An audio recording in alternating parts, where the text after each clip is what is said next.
tout véritable enfant de Dieu est amené dans l'école de Christ, sous la main du Saint-Esprit, l'esprit de l'onction.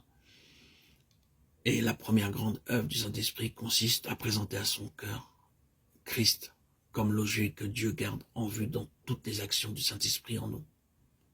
C'est ainsi que Christ est avant tout présenté et attesté par Dieu comme l'objet de son plaisir, et que le Saint-Esprit fait connaître ensuite le dessein divin, lié à cette révélation intérieure du Seigneur Jésus, à savoir que nous devons être rendus conformes à l'image du Fils de Dieu.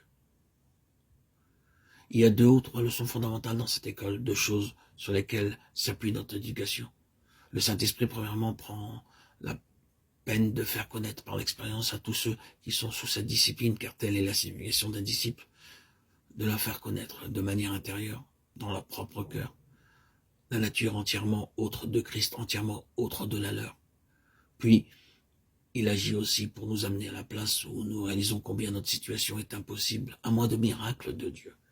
Comment par nous-mêmes, nous ne pourrions jamais être semblables à Christ. La seule conclusion que nous puissions tirer de tout cela, c'est que ce doit être quelque chose en dehors de nous-mêmes, accompli par l'action de Dieu lui-même. Or, tout cela n'est que préliminaire dans l'école de Christ, bien que cette éducation préliminaire nous semble se continuer jusqu'à la fin de nos jours. Elle semble en tout cas s'étendre sur une grande partie de notre vie, bien que nous devions arriver à un point qui représente une crise bien définie où est posé un fondement dans lequel sont reconnues et acceptées ces 3 choses. Et nous ne serions allés très loin avant qu'il en soit ainsi. La personne qui commence réellement à avancer, c'est celle qui a traversé sa crise finale de désespoir d'elle-même et qui en est arrivée à voir tout à fait clairement, par l'illumination du Saint-Esprit, que ce n'est plus moi, mais Christ.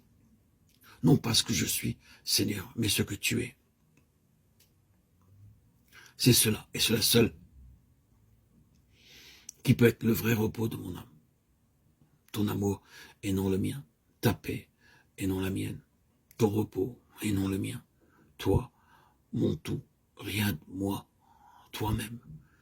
C'est là le fondement essentiel de la croissance spirituelle, de l'éducation spirituelle. Alors Jésus dit aux Juifs qui avaient cru en lui, si vous demeurez dans ma parole, vous êtes véritablement mes disciples. Vous connaîtrez la vérité vous affranchira. Les Juifs lui dirent, nous sommes la postérité d'Abraham, mais nous n'avons jamais été les esclaves de personne. Comment donc, dis-tu, vous deviendrez libres? Jésus leur répondit, en vérité, je vous le déclare, quiconque commet le péché est esclave du péché.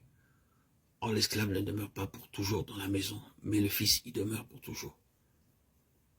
Si donc le Fils vous affranchit, vous serez réellement libre. Jean 8, 1, 36. Jésus répondit, je suis le chemin, la vérité et la vie. Jean 14, 6. Puisque vous avez entendu sa parole et qu'on vous a enseigné en lui, suivant la vérité qui est en Jésus. Éphésiens 4, 21. À vous revêtir du nouvel homme créé à l'image de Dieu, dans la justice et la sainteté de la vérité. Éphésiens 4, 24. Voici ce que dit le saint, le véritable. Apocalypse 3, 7.